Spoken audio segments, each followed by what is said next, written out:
السلام علیکم، میرا نام ذیشان عثمانی ہے۔ آج میں آپ سے بڑا عجیب واقعہ شیئر کرنے والا ہوں۔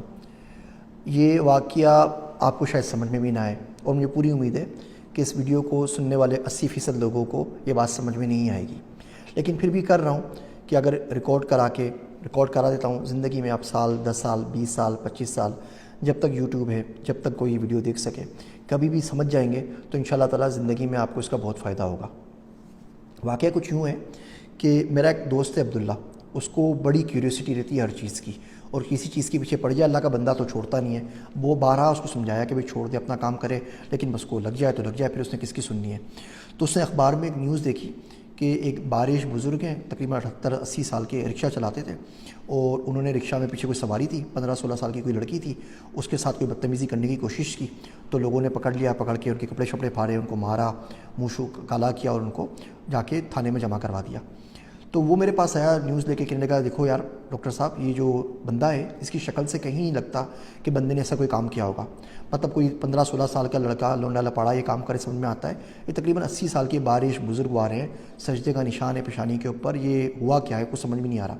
تو میں کہا بھائی میں تھوڑی جانتا ہوں، مجھے کیا پتہ، جان چھوڑ اس کی۔ کہہ رہے نہیں جی مجھے معلوم کرنا ہے۔ خیر اس نے فون شون لگائے، اس کے ایک دو دوست ادھر ادھر پولیس میں نکل آئے، وہ جیل میں بابا جی کے پاس پہنچ گیا، تو ان سے دوستی کی، ان سے بات چیت کی، تو مجھ سے پوچھا کیا ہوا، تو کہہ رہے میں تو بڑا خوش ہوں، میں تو اللہ کا شکر ادا کر رہا ہوں کہ کام ہو گیا۔ بولے حضرت کیسی بات کر رہے ہیں آپ، اتنی رسوائی ہو گئی، منہ کالا ہو گیا، اخباروں میں نام آ گیا، بریکنگ نیوز چل گئی، آپ خوش ہیں؟ تو کہہ رہے ہاں اس دن کا انتظار تھا مجھے پچھلے 53 سالوں سے۔ تو بولے 53 سالوں سے آپ کو انتظار تھا، مطلب کیا بات کر رہے ہیں آپ، کیا ہوا ہے؟ تو کہنے لگے کہ جی میں لڑکا سا تھا، ہم لوگ پشاور کے ایک نوائی گاؤں میں رہتے تھے، میرے باپ کے پاس کہیں سے پیسہ آیا تو انہوں نے ہمارا گھر بڑا بنا دیا، تو ہمارا 2 منزلہ گھر ہو گیا، اور آس پاس میں جتنے بھی گھر تھے وہ سب 1 منزلہ۔ میری عمر کوئی زیادہ نہیں تھی، 18 19 20 21 سال کی میری عمر تھی، وہ اس قسم کی عمر ہوتی ہے شرارتوں کی۔ تو میرا محبوب مشغلہ بن گیا کہ میں چھتوں پہ چڑھ کے باقی لوگوں کے گھر میں جھانکتا تھا۔ اب سب غریب لوگ تھے تو وہ ایک کمرے کے اوپر چھت ڈال دیتے تھے، باقی بڑا سارا صحن ہوتا، واش روم ہوتا، تو اس پہ کوئی چھت نہیں ہوتی تھی۔ بس میں لوگوں کو دیکھتا رہتا تھا کہ وہاں پہ کسی طرح دیکھوں۔ کچھ عرصے بعد ہمارے محلے میں گھر کے سامنے کوئی نئے لوگ آئے، تو اس میں ایک بچی آئی، تو اس کی آنکھیں بڑی اچھی تھیں۔ اب میں آنکھیں دیکھ کے بالکل اس کے اوپر، وہ عمر بھی ایسی تھی، بالکل فریفتہ ہو گیا کہ کیا خوبصورت ہوگی۔ لیکن وہ بچی جو تھی پورا کا پورا وہ برقع کرتی تھی، نقاب لیتی تھی، ہاتھ میں دستانے، پاؤں میں بھی موزے، تو کچھ بھی نظر نہیں آتا تھا، تو مجھے بڑی تمنا تھی۔ خیر ایک دن میں چھت پہ چڑھا تو دیکھا کہ وہ سامنے صحن کے اندر ٹہل رہی ہے۔ اب میری تو لاٹری لگ گئی کہ جی یہاں تو میں نے اس کے زندگی میں کبھی ناخن بھی نہیں دیکھا، آج یہ ساری کی ساری میرے سامنے موجود ہے۔ تو کہ لگا میں آرام سے اس کو دیکھتا رہا، ایک دم سے اچانک اس کی نظر میرے پہ پڑ گئی، تو بالکل وہ بیچاری شرم کے ہمارے پتھر کی بن گئی۔ اس سے کچھ نہیں بولا، لیکن میں اس کی آنکھ میں موٹے موٹے آنسو دیکھے۔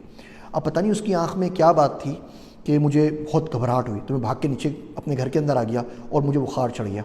4 دن تک میں بخار میں تپتا رہا۔ 4 دن کے بعد جب میں واپس اٹھا، لوگوں سے پوچھا آس پاس میں، پتہ چلا کہ وہ لوگ کرایہ دار تھے اور مکان چھوڑ کے کہیں چلے گئے۔ اس دن کے بعد سے مجھے لڑکی نہیں ملی، لیکن میرے دل میں ڈر بیٹھ گیا کہ اس بندی نے مجھے خاموش بد دعا دی ہے، اور یہ ایک نہ ایک دن اپنا اثر ضرور دکھائے گی۔ اس دن سے میری زندگی چینج ہو گئی، میں نے ساری الٹی سیدھی حرکتوں سے توبہ کی، نماز کا صوم صلات کا پابند ہو گیا، اچھی طریقے سے زندگی گزاری، پڑھا لکھا، جاب کی، شادی ہوئی، بچے ہوئے، بچے بڑے ہو گئے، سب کچھ اپنے گھروں پہ چلے گئے۔ پھر میں نے رکشہ چلانا شروع کر دیا۔ اب کیونکہ میں بزرگ تھا، بوڑھا تھا، میری سفید داڑھی تھی، تو لوگ ٹرسٹ کر کے زیادہ تر بچیاں میرے پاس ساتھ اسکول بھیجا کرتے تھے۔ زندگی آرام سے چلتی رہتی تھی، اور یہ بات میرے دماغ سے بالکل نکل گئی۔ پھر ایک دن اچانک کیا ہوا کہ یہ لڑکی آئی، یہ بھی کوئی 15-16 سال کی بچی تھی، 9ویں کلاس کی، لیکن پتہ نہیں جب یہ رکشہ میں آ کے بیٹھتی، میں بیک مرر میں اس کو ضرور دیکھتا، اور میں خود اپنے آپ پہ کنٹرول نہیں کر پاتا۔ تو ایک دن میں اسی طرح لے کے جا رہا تھا اس کو، اس کی ساتھ والی سہیلیاں نہیں آئی، اکیلی تھی، تو میں نے راستے میں رکشہ روک دیا۔ اس سے پہلے میں کچھ کرتا، لڑکی نے شاید گھر میں شکایت کر دی ہوگی کہ مجھ پہ آواز مارتا ہے یا مجھے پیچھے سے دیکھتا ہے، تو اس کے رشتہ دار وغیرہ آ گئے، انہوں نے مجھے پکڑا، اور میں اس طریقے سے جیل میں آ گیا۔ تو کہہ رہے ہیں یہ بد دعا تھی جو 53 سال پہلے میری طرف چلی تھی، لگی نہیں تھی، اور اس کا 53 سال سے میں انتظار کر رہا تھا، اور اگر اب یہ نہیں لگتی تو آخرت میں میرے ساتھ بہت برا ہوتا۔ تو میں تو اللہ کا شکر ادا کر رہا ہوں، جو کچھ ہونا تھا یہاں پر ہو گیا، اب کم سے کم سکون سے مر سکوں گا۔ اگر آپ غور سے دیکھیں تو ہمارے معاشرے میں یہ بہت ساری خاموش بد دعائیں ہم روز کے حساب سے سمیٹ رہے ہوتے ہیں۔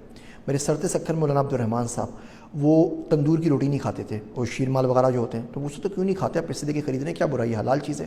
وہ بولتے ہیں بالکل ٹھیک ہے، لیکن انہوں نے شوکیس میں رکھی ہوئی ہوتی ہیں، اور آس پاس چلتے ہوئے لوگ اس کو دیکھ رہے ہوتے ہیں۔ کتنے غریب لوگ ہوں گے جو بھوکے ہوں گے، جو حسرت سے اس کو دیکھتے ہوں گے روٹیوں کو اور شیر مال کو، اور خریدنے کی سکت نہیں رکھتے ہوں گے۔ تو اتنی آہیں اور اتنی نظریں جس روٹی پہ رکھی ہوئی وہ مجھ سے نہیں کھائی جاتی۔ خیر ان کا اپنا ایک تھا۔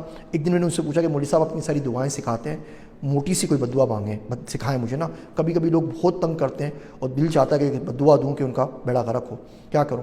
تو ہنسنے لگے. پھر انہوں نے مجھے بولا کہ بیٹا چپ سے بڑی بدعا کوئی نہیں ہے. جب بندہ بولتا رہتا ہے نا تو قدرت خاموش ہو جاتی ہے. جب بندہ خاموش ہو جائے نا تو پھر قدرت بدلا لیتی ہے، وہ بہت باریک پیستی ہے. ٹائم لگتا ہے آرام سے لیکن پیستی بہت باریک ہے. تو چپ سے بڑی بدعا کوئی نہیں ہوتی. ہم لوگ چلتے پھرتے اسپیشلی پاکستان میں جگت بازی کے، چھیڑنے کے، لوگوں کو مزے لینے کے عادی پڑ گئے ہیں. یہ ٹک ٹاک نے بیڑا غرق مار دیا ہماری قوم کا. وہ بچہ جو بولے کہ اپنے پرسنل ڈیولپمنٹ میں کام کر رہا ہے اور اس کو اپنی پرواہ ہے اور روز کے 2-4 گھنٹے ٹک ٹاک بھی دیکھتا ہے، اس کے موبائل فون میں ٹک ٹاک انسٹال ہے، تو اس کی بات ماننے کو میں سرے سے تیار ہی نہیں ہوں کہ اس شخص کو کم سے کم باقی کسی کی پرواہ ہے یا نہیں، اپنی پرواہ تو کم سے کم اس کو نہیں ہے. تو میں جگت بازی کر کے، چھیڑ کے، نعرے فکرے کس کے بہت ساری خاموش بددعائیں سمیٹ رہے ہوتے ہیں. کسی کو ڈانٹ دیا، کسی پہ اتھارٹی اپنی ظاہر کر دی، کسی کو ایئرپورٹ پہ ذلیل کر دیا اور سمجھ رہے ہوتے ہیں ہم سے کوئی نہیں پوچھے گا. یقین رکھیں اوپر جو ہوگا تو ہوگا، یہ یہاں پر بھی نا اس کا حساب ضرور دینا پڑے گا. وہ شاعر کہتا ہے عدل و انصاف نہیں حشر کے دن پہ موقوف، زندگی خود بھی گناہوں کی سزا دیتی ہے. تو میں بھی جب سے واقعہ سنا ہے میں بھی سوچ رہا ہوں، آپ بھی سوچئے کہ زندگی میں کتنی خاموش بددعائیں جمع کی ہیں. یاد رکھیے کسی دن کوئی ایسا شخص آپ کی زبان کے نیچے آ گیا نا جس کا اللہ کے سوا کوئی نہیں ہے، تو جانماز بھی آ کے بیٹھ جائے گا، اس کے پاس تو کچھ اور ہے نہیں نا.